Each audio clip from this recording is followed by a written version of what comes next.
Welcome to a short reflection by Sebastian Maffut in Canto 14 of Dante's Paradiso. St. Thomas's discourse at an end, Beatrice realizes a thought in Dante's mind that Dante himself has not yet formulated, and she articulates it for him.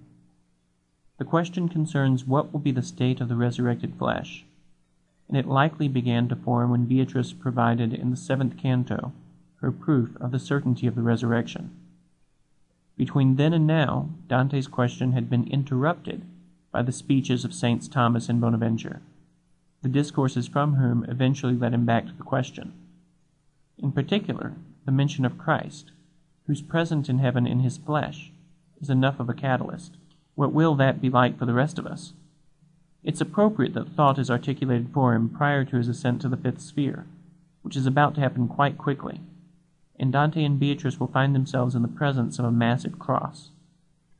Before that happens, though, we hear Solomon himself respond to the prompt, that the flesh will be more radiant than the light that presently emanates from the soul.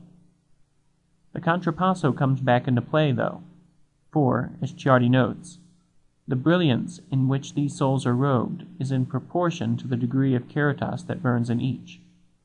That intensity, in turn, reflects the intensity of each soul's beatific vision, and the vision is granted to each soul by God's grace, in proportion to the worth of the individual soul." End quote. As Solomon concludes his explanation, Dante notices a third ring of light appear in circumference around the first two. In recovering his sight, he gradually realizes he's risen to the 5th sphere. This third ring is comprised of the souls of the warriors of God, and when Dante offers God his soul as a holocaust for this new bliss, he receives the sign that his prayer is received in the form of a cross that reveals itself to him. Up to this point, Dante had found, Ciardi notes, his bliss in Beatrice, for it has been to her eyes that he has turned as each new vision awed him. As soon as Dante accuses himself of neglecting Beatrice in favor of this vision, he realizes that to gaze in adoration on the cross is an affirmation rather than a neglect of divine revelation.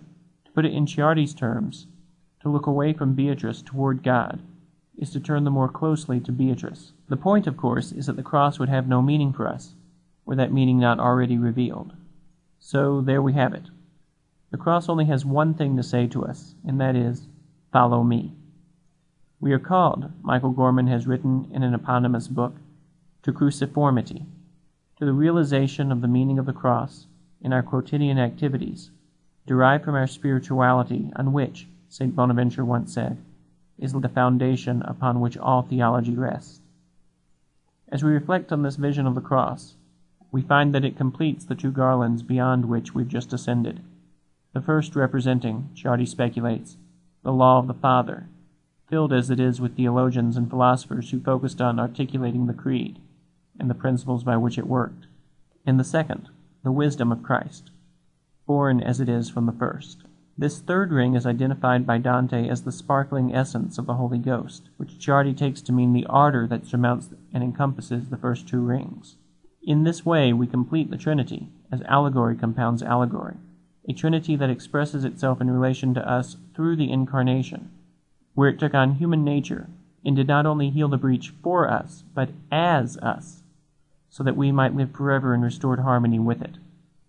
If we want to do something really worthwhile today, worthwhile on the cosmic scale that is, then all we have to do is something very simple. Pick up our cross and follow him who showed us the way. As Leslie Newbegin writes, true conversion, which is the proper end toward which the communication of the gospel looks, can only be a work of God, a kind of miracle, not natural, but supernatural. That's what we find in the cross, the supernatural redeeming the natural, grace perfecting nature.